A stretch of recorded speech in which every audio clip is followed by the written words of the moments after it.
ನಮ್ಮ ಜಿಲ್ಲೆಯಲ್ಲಿ ಇಲ್ಲಿ ಈ ದಿವಸದವರೆಗೆ -44% ರೈನ್ ಡೆಫಿಸಿಟ್ ಇದೆ.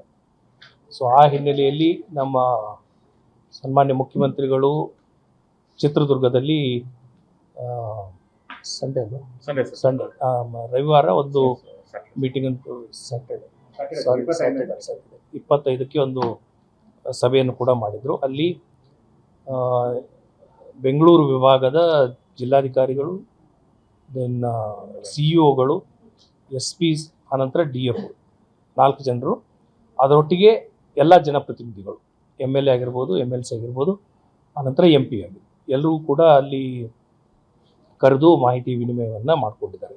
ಸೊ ಆ ಸಂದರ್ಭದಲ್ಲಿ ನಮ್ಮಲ್ಲಿ ನಾನು ಹೇಳಿದಾಗೆ 44% ಲೆಸ್ ಮಳೆ ಆಗಿರೋದ್ರಿಂದ ಬೇರೆ ಜಿಲ್ಲೆಗಳಿಗೆ ಕಂಪೇರ್ ಮಾಡಿದ್ರೆ ನಮ್ಮ ಮಳೆ ಪ್ರಮಾಣ ಜಾಸ್ತಿ ಇರೋದ್ರಿಂದ ನಮಗೆ ಡೆಫಿಸಿಟ್ ಕೂಡ ಜಾಸ್ತಿ ಇದೆ. ಸೊ ಕೃಷಿ ಚಟುವಟಿಕೆ ನೋಡೋದಾದರೆ ಇಲ್ಲಿವರೆಗೆ ನಮಗೆ 28% ಮಾತ್ರ ಬಿತ್ತನೆ ಆಗಿದೆ.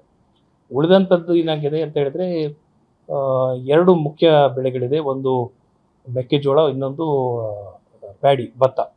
ಸೊ ಭತ್ತ ಇರೋ ಕಡೆ ಏನಾಗಿದೆ, ಯಾರು ಬಿತ್ತನೆ ಮಾಡಿದ್ದಾರೆ ಇನ್ನೂವರೆಗೆ ನಮಗೆ ಆಗಸ್ಟ್ ಎಂಡ್ವರೆಗೂ ಕೂಡ ಅಲ್ಲಿ ಬಿತ್ತನೆಗೆ ಅವಕಾಶ ಇದೆ. ಸೊ ಹಾಗಾಗಿ ಅದರಲ್ಲಿ ಕೂಡ ಭತ್ತದ ನಾಟಿ ಪ್ರಕ್ರಿಯೆ ಏನಿದೆ ತುಂಬ ಕಡಿಮೆ ಇದೆ. ಯಾಕಂತ ಹೇಳಿದ್ರೆ ಸಫಿಷಿಯೆಂಟ್ ನೀರು ಸಿಗಲ್ಲ ಅನ್ನುವಂಥ ಒಂದು ಊಹೆ ಮೇರೆಗೆ ಅವರು ಬಿತ್ತನೆಯನ್ನು ಮಾಡಿಲ್ಲ.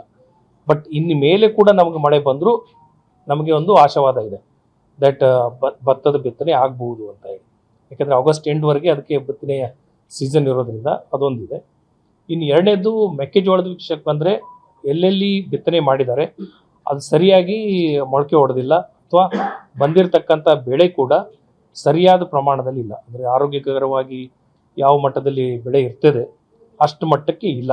ಸೊ ಅದನ್ನು ಕೂಡ ನಾವು ನಿರಂತರವಾಗಿ ಪರಿಶೀಲನೆ ಕೂಡ ಮಾಡ್ತಾಯಿದ್ದೀವಿ.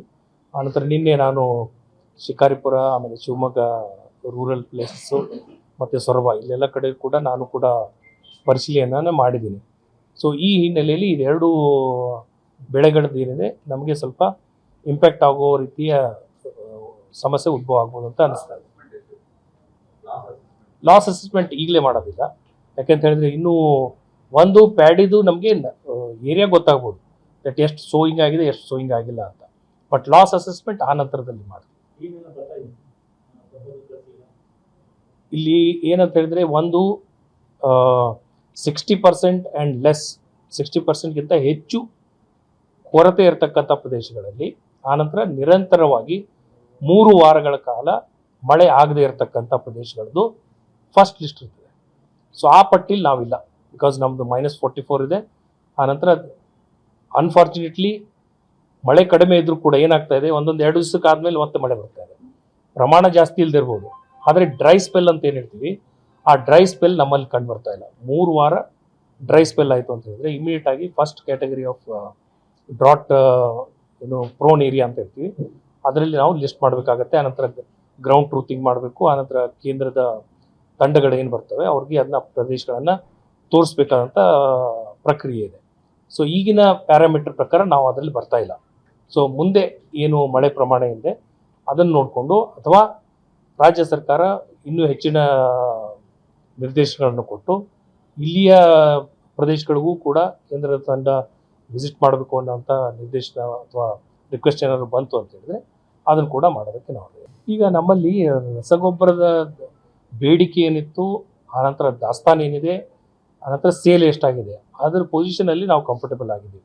ಆನಂತರ ಮಳೆ ಪ್ರಮಾಣ ಕಡಿಮೆ ಆಗಿರೋದ್ರಿಂದ ಎಲ್ಲ ರೈತರು ರಸಗೊಬ್ಬರವನ್ನು ಅಥವಾ ಬಿತ್ತನೆ ಬೀಜವನ್ನು ತಗೊಳ್ತಾ ಇಲ್ಲ. ಸೊ ಈ ರೀತಿ ತಾವು ಹೇಳಿದಂಥ ಪ್ರಕ್ರಿಯೆಯಲ್ಲಿ ನಾವು ಅದನ್ನ ರೀಮ್ಯಾಪಿಂಗ್ ಮಾಡಿಕೊಳ್ಳೋದಕ್ಕೆ ಅವಕಾಶ ಕೊಡ್ತೀವಿ. ಯಾರಿಗೆ ಬೇಡಿಕೆ ಇದೆ ಅವ್ರಿಗೆ ಸಫಿಷಿಯೆಂಟಾಗಿ ಕೊಟ್ಟು ಅಟ್ಲೀಸ್ಟ್ ಆ ಪ್ರದೇಶಗಳಲ್ಲಾದರೂ ಒಳ್ಳೆ ಬೆಳೆ ಬರಲಿ ಅಂತ. ಇಲ್ಲ, ನಾವು ವಿ ವಿಲ್ ಟೇಕ್ ಕೇರ್, ನಾನು ಮಾಡಿಸ್ತೀನಿ.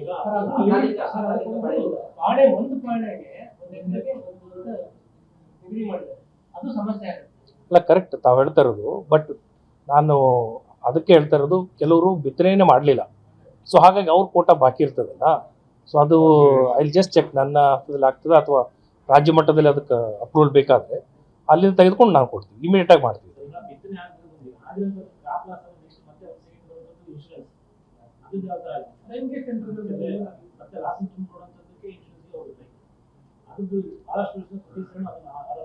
ಎಸ್ ಎಸ್ ಎಸ್ ಮುಖ್ಯವಾಗಿ ಇದ್ರ ಮೂಲ ಸಮಸ್ಯೆ ಇರ್ತಕ್ಕಂಥದ್ದು ತಾವು ಹೇಳ್ದಂಗೆ ಮಳೆ ಮಾಪನ ಕೇಂದ್ರಗಳು. ನಮ್ಮಲ್ಲಿ 280 ಮಳೆ ಮಾಪನ ಕೇಂದ್ರಗಳಿದೆ. ಅದರಲ್ಲಿ ಜನವರಿಯಲ್ಲಿ 208 ಕೆಲಸ ಮಾಡ್ತಾ ಇರಲಿಲ್ಲ. 280ರಲ್ಲಿ 208 ಕೆಲಸ ಮಾಡ್ತಾ ಇರಲಿಲ್ಲ. ಆನಂತರ ಕೇವಲ 72 ಮಾತ್ರ ಕೆಲಸ ಆಗ್ತಾ ಇತ್ತು. ಬಟ್ ಇಲ್ಲಿಯವರೆಗೆ 185 ಕರೆಕ್ಟಾ 185 ಸರಿ ಮಾಡಿದ್ದೀವಿ. ಆನಂತರ ಇನ್ನು 15 ದಿವಸಗಳಲ್ಲಿ ಉಳಿದಿರ್ತಕ್ಕಂಥದ್ದು ಏನಿದೆ ಅದು ಕೂಡ ಕಂಪ್ಲೀಟ್ ಆಗುತ್ತೆ. ಸೊ ಇದರಿಂದ ಏನಾಗ್ತದೆ ಅಂತ ಹೇಳಿದ್ರೆ ಇನ್ನು ಮುಂದೆ ಬರೋ ಮಳೆಯ ಪ್ರಮಾಣ ನಮಗೆ ಸರಿಯಾಗಿ ದಾಖಲೆ ಆಗ್ತದೆ. ಆದರೆ ಈಗಾಗಲೇ ಏನು ಮಳೆ ಮಾಪನ ಕೇಂದ್ರಗಳು ಸರಿಯಾಗಿ ಕಾರ್ಯನಿರ್ವಹಿಸದೇ ಇದ್ದಿದ್ದರಿಂದ ತಪ್ಪಾಗಿ ಏನು ದಾಖಲೆ ಆಗಿದೆ ಮಳೆಯ ಪ್ರಮಾಣ. ಅದಕ್ಕೆ ಆಲ್ರೆಡಿ ನಾವು ಈ ವಿಷಯವನ್ನ 2 ಫೋರಂಗಳಲ್ಲಿ, ಒಂದು ಅಧಿಕಾರಿಗಳ ಸಭೆಯಲ್ಲಿ ಚೀಫ್ ಸೆಕ್ರೆಟರಿ ಅವರ ಅಧ್ಯಕ್ಷತೆಯಲ್ಲಿದ್ದಂಥ ಸಭೆಯಲ್ಲಿ ಕೂಡ, ಆನಂತರ ಸನ್ಮಾನ್ಯ ಮುಖ್ಯಮಂತ್ರಿಗಳ ಸಭೆಯಲ್ಲೂ ಕೂಡ ಈ 2 ವಿಷಯಗಳನ್ನು ನಾನು ರೇಸ್ ಮಾಡಿದ್ದೀನಿ. ಸೊ ಹಾಗಾಗಿ ಎಲ್ಲಿ ತಪ್ಪಾಗಿ ದಾಖಲೆ ಆಗಿದೆಯೋ ಕಳೆದ ವರ್ಷ ಅಥವಾ ಅದರ ಹಿಂದಿನ ವರ್ಷ ಆಗಿರ್ಬೋದು, ಅದಕ್ಕೆ ಇನ್ಶೂರೆನ್ಸ್ ಕಂಪನಿಗಳ ಜೊತೆಗೆ ಅವರು ಸಭೆಯನ್ನು ಮಾಡಿ ಅದಕ್ಕೆ ಪರಿಹಾರ ಕೊಡಿಸುವಂಥ ಕೆಲಸಗಳನ್ನ ಮಾಡ್ತೀನಿ ಅಂತ ಹೇಳಿದ್ದಾರೆ. ಸೊ ಅದು ಆಲ್ರೆಡಿ ತಪ್ಪಾಗಿ ದಾಖಲೆ ಆಗಿರ್ತಕ್ಕಂಥ ಏನು ಮಳೆ ಮಾಪನದ ಬಗ್ಗೆ ಇನ್ನು ಮುಂದೆ ಬರೋದ್ರಲ್ಲಿ ಇನ್ನು 15 ದಿವಸದಲ್ಲಿ ಎಲ್ಲ ಸರಿ ಆಗ್ತದೆ. ಒಂದು 16 ರೂಪಾಯಿ 17 ರೂಪಾಯಿ ಅಂತ ನಾವು ಯಾವತ್ತೂ ಹೇಳಿಲ್ಲ.